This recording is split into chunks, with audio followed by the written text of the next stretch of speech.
Hello, good afternoon. Can you introduce yourself? Number 007. Good afternoon, everyone.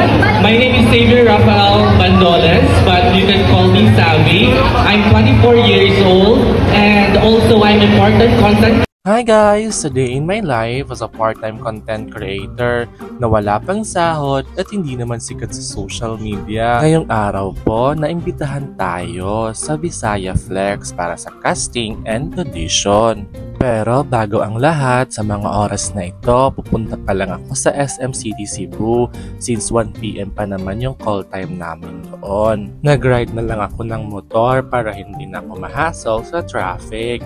Nung nakarating na ako sa venue, besh, kinabahan na naman ako kasi hindi ko naman alam kung ano naman yung ipapagawa nila sa amin for today's video. So far, naagahan ko yata ngayon kasi konti pa lang yung tao sa venue.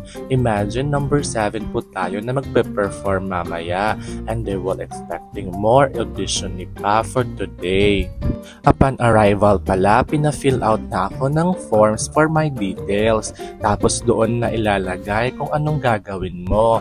Since they are looking for an aspiring model and aspiring actor, yun na lang yung pinili ko kasi yung ibang option doon, gusto nila ng singer, dancer, ibesh, wala tayong ganong talent. Sa mga nagtatanong, ano pala itong Visaya Flex? Isa itong organization in Cebu na nagmumold sa mga aspiring talents. Bongga, diba? Para naman sa akin, isa itong opportunity talaga. Kahit hindi tayo mapili for today's video, at least nakagain tayo ng experience. At nagsimula na akong sumabak sa competition ito. Nakakakaba talaga kapag nandito ka sa stage, harap yung mga taong pipili at magja-judge sa performance mo. So far, nagkaroon lang naman kami dito ng short interview about myself.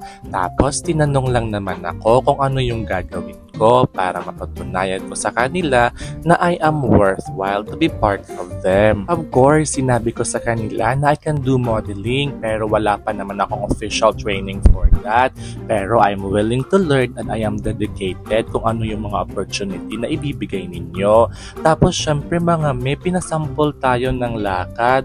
Kinabahan na tayo for today's video kasi wala naman talaga tayong experience so far pero trinay ko talaga yung best ko for this segment. At least naman nag-try tayo pero so far naka-receive tayo ng text messages kay Nina na ma-exposure daw tayo mamayang 9 PM June 12 dahil nakitaan daw tayo ng potential to be part of their organization.